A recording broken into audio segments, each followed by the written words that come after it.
Sa mga anak, humuhugot ng kalakasan itong si Chris Aquino kaya naman patuloy ang paglaban niya sa kanyang sakit. Kamakailan lamang din ay ginulantang ni Chris Aquino ang mga netizen. Ito'y matapos niyang ihayag na hindi pa talaga siya fit to work. Marami kasi ang natuwa sa naging balita ng kanyang kaibigan na si Dindo Balares. Matapos itong sabihin at tila sinubukan at nagsisimula na nga si Chris Aquino na magtrabaho. Pero sa kanyang Instagram ay nilinaw ni Chris Aquino na hindi pa nga siya ready. Sa katunayan, ilan sa mga sakit na meron siya sa ngayon ay ang tinatawag nilang lupus, SLE, chronic spontaneous urticaria. So napakarami pa po at ayon pa kay Chris, nadagdagan pa ito ng fibromyalgia. So meron pa siyang polymyositis at mixed connective tissue disease. Iyan yung mga ibinahagi ni Chris Aquino kung bakit hindi pa talaga kakayanin siya ay magtrabaho.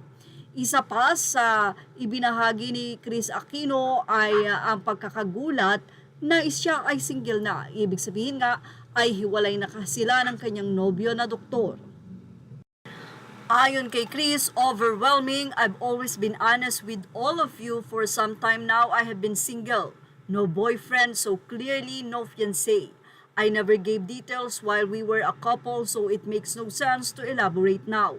Thank you for your love and concern. Mula naman sa Facebook page ng Chris Aquino World, ibinahagi nila ang pagbibigay ng tulong ni Chris Aquino sa isang may sakit. Doon, sinabi niya na to the family of Tyhon Jaquelino, we have never met pero sana kailangan kong magawa ito dahil birthday ko is next week. February 5 po ang nasabing pagbibigay ng tulong na ito ni Chris Aquino. Aniya, mababawasan ang bigat sa puso ninyo every day that I wake up.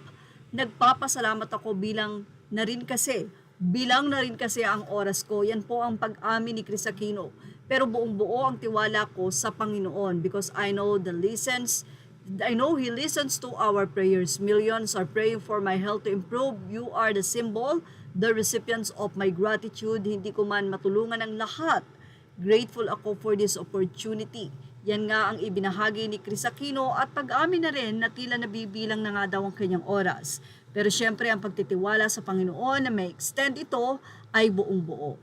At isa nga itong si Manong sa nakatanggap ng gratitude na yon na nandun ang pananampalataya ni Chris na ang Panginoon na nag-extend ng buhay. Well, ilang mga netizen naman ang nalungkot sa balitang wala na nga itong si Chris Aquino at ang kanyang nobyo na doktor na ayon nga sa kanila ay narito ang kanilang naging pagbabahagi ng opinyon.